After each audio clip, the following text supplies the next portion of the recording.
All day in office today, and overnight he's announced that a ban on travellers entering the US from the UK, EU and Brazil would be lifted next week. However, President-elect Joe Biden's team immediately said the restrictions will remain. Our Washington correspondent Nomia Iqbal has more.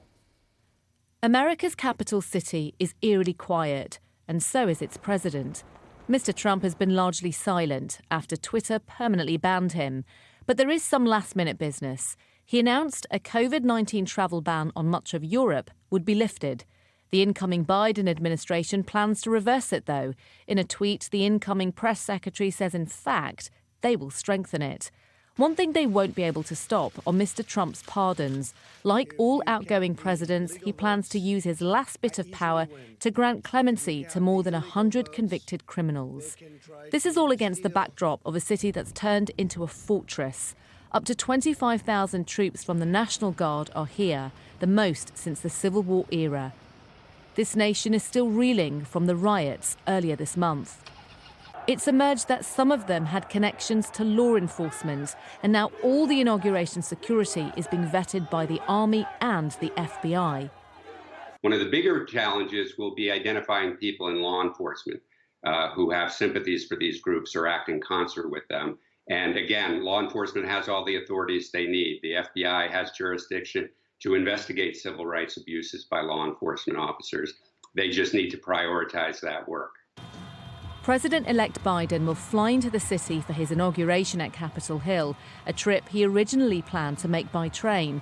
President Trump won't be there, the first time that's happened in more than 150 years.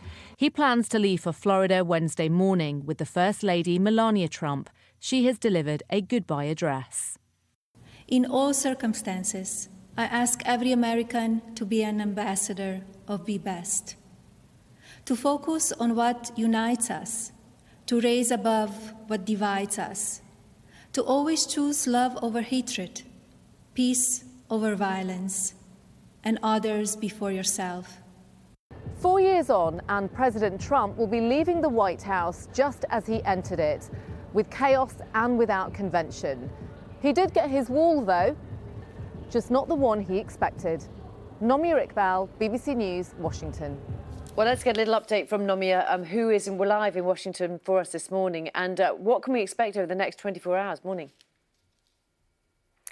Good morning. A lot of preparation because, of course, America is about to get its new president, and he's expected to arrive in Washington later this morning. Joe Biden will be flying in and he'll be meeting his vice president-elect Kamala Harris. She lives in D.C. She's been here with her husband ever since the lockdown during the pandemic. They're both planning to attend a memorial for the nearly 400,000 Americans that have died with COVID-19. That's a private event. We're not expecting to get access to that. And of course, he'll be crafting that very important inaugural speech. These are always important moments because it really set the tone of what we can expect from him. The American media here is reporting that he's really focused on trying to unify such a polarized country.